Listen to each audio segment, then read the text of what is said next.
Hi, it's Barb and Gabby again, and we are out here in the river today. It's still a little bit higher than it was, a little cloudy from a big storm we had last week, but it's clearing up, and we've got a few more fish out here this week. Not as many as we're gonna have, but they're coming up. Gabby's out here having fun. This is pretty much her first experience with checking out the fish in the river, and she's having a fine time. So, anyway, I got a few things to tell you about. First, let's start with the least interesting of what's happened. That would be the gifting stump. Nothing has really changed out there. I've put a new jar of peanut butter out, and it's on the outside of the crate, so that'll make it easy. Other than that, the ball has moved. I'll show you a picture of that. It's now right at the end of the tree that's on the stump, and that moved last week. Nothing else has changed since. I was just out there this morning and checked, and it's all still the same. So, next on the list. Saturday night, I got off work. I was feeling a little bit under the weather, so I went straight to the cabin, climbed into bed, and about a half an hour later from the creek right outside the cabin, just couldn't have been more than 20 or 30 feet away, came just an enormous whoop. It was a deep baritone. Wasn't very long. Didn't last very long, but it was enough to shake the windows in the cabin. You could just feel the resonance of it vibrating. And of course, I was up immediately, had the cot on, but it only did it once, and that was it for the rest of the night. Everything was quiet. Now, Friday night, that was Saturday night. Friday night, Sam was up behind the tavern, and she's had herself another experience. It is pretty exciting, and I'm going to be meeting up with her here in a couple hours, and so she can tell you about it. Also, I'd like to talk about the owls a little bit, the owl sounds. Now, the stuff that I've managed to record so far isn't, well, it's good stuff, but it doesn't show you all the things that I've actually heard out here. A lot of it I haven't been able to capture on camera yet, but I'm working on it, and I will. Now, one of the things that the camera doesn't show you is that some of these sounds are coming from right down here in the riverbed, and I just can't see owls hanging out here in the riverbed.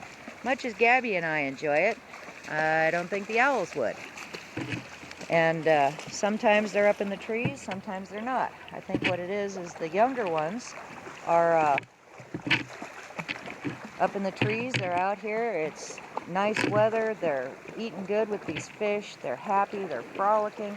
And they want to make some noise. But if they were out here making Bigfoot noises, that probably wouldn't go over very well for them. So I think that they're coming out here, and when they want to be exuberant and just let loose, they're mimicking the owls. I think when they don't know that there's people around, when they're out in the woods and they think they're alone, that's when they're more inclined to just do the regular Bigfoot sounds. But right here in Greenwater, this is a really small community that's between two rivers with a highway going down the middle. And there's buildings, cabins, a few businesses that are all kind of speckled throughout the forest. And when they're down here and they know that there's humans around, they don't want to be doing Bigfoot noises, so they are making the owl sounds. Ooh, fish right there. So anyway, I think that's what's going on with the owl sounds, why there are so many of them going on. And I don't believe that they are actual owls for a few reasons. First of all, real owls don't growl. Real owls don't hang out in the river. Some people say that these sounds are mating calls. Well, if they're mating calls, they're a little out of season for it. Most owls also don't do this during the day. And owls don't talk. Owls leave the pellet things. When they eat, they regurgitate the little pellet thing, you know, the bones, the fur, the things that they don't digest. And I gotta tell you, I have covered these woods really well. And you know what I find? I find footprints, I find handprints, I find knee prints, I find broken things. I have yet to find one of these pellets from the owls. And for the amount of sounds going on out here, if there were that many owls, I'd be finding some pellets. So I gotta tell you, I'm looking for them. Also, there's a lot of sticks breaking, rocks crashing, particularly from here in the river. Sometimes out in the woods, but mostly lately from down here in the river. And owls don't do that either. I mean, I imagine the owls could break sticks, you know, landing on weak branches or whatever, but I don't think they're going to be crashing rocks. They're not going to be making mistakes in their calls and making themselves sound accidentally like Bigfoot's making whoops.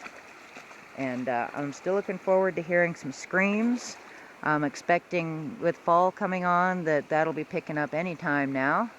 So anyway, I'm going to go meet up with Sam here in a few hours, and she can tell you about what happened on Friday night. So thanks for watching. Bye.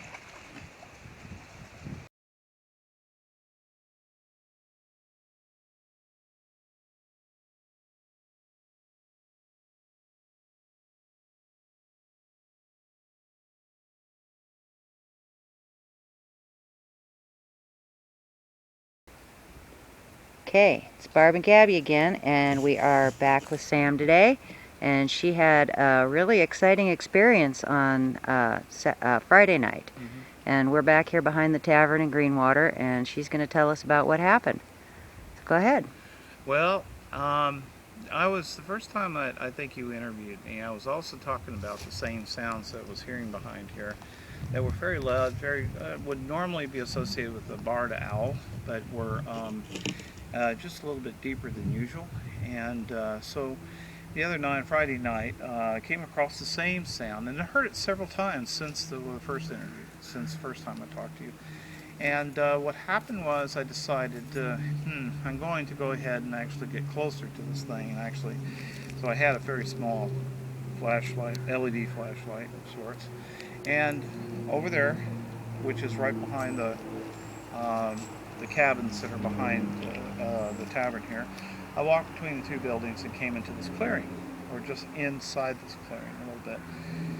And as soon as I did that, I decided to shine my flashlight up into the trees with just a very small LED flashlight.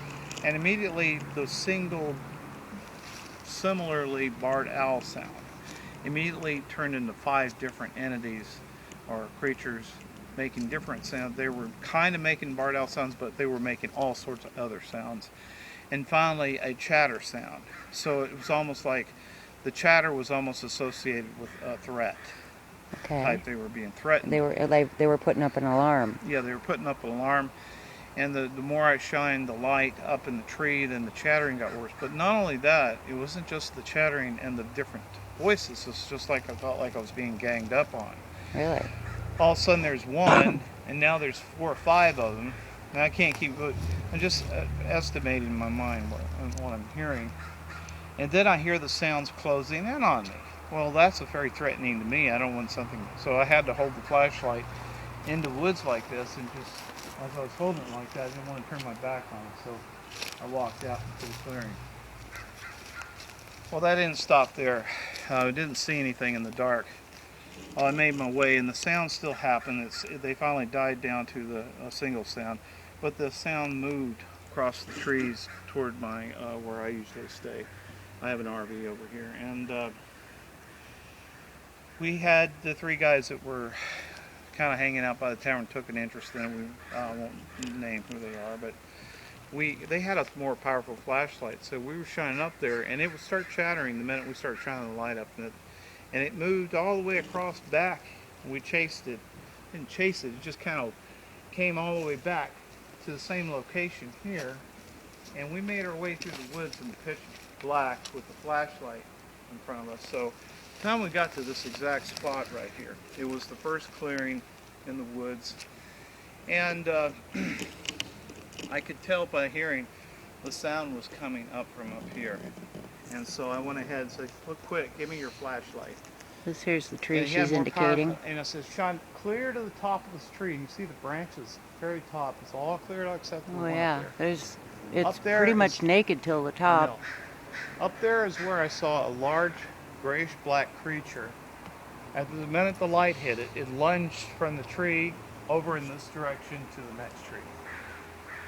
So, Well, that's probably a good 20-foot gap, which is about the same distance I saw the one leap up on the hill here this last spring. right. And my thinking is, so people would say, okay, my experience, well, that's just the barred owl doing that or making noise or mating calls. But the point was, it didn't make those sounds until in other words, most owls, you shine a light on them or whatever, they're just going to Do owl things. do owl things. They're not going to feel threatened by that. I mean, I've seen that plenty of times, but this was a totally different behavior. This was a behavior of reaction. Okay. And the fact that no owl sitting up that high would feel threatened by someone way down here shining a light up on it. Yep. And the minute we did shine a white light on it, then it felt compelled to move. And it was fast. And it was very fast. So how big would you say it was? Bigger than Gabby? Smaller than Gabby? You know, it almost seemed like some of the instances you were talking about. No distinct features except it seemed balled up at the point on the limb and then kind of lunged, stretched out, and then went into the other tree. Wow. Wow. So it leaped like a monkey doing a cannonball. Yeah, but I'm also thinking it had its back toward me, so I didn't see facial features from this side, Okay. from my side. So Well, it was moving away from you, so. it was in the process of moving away. Yeah. Wow. Well, that's really cool. It was interesting, and I will preface it, I will continue to say that I stopped my pursuit. It kind of stoked up the three people that were with me, and they decided to go get other flashlights, and they went ahead and followed the sound through the other street down here. And when they finally came up to, and I asked them the next day or two, what'd you find out there? And it says, well, they finally did, they finally saw more. They actually spotted 5 different things in the tree. Really? Yeah, so they did. They said, well, they claimed they weren't really sure.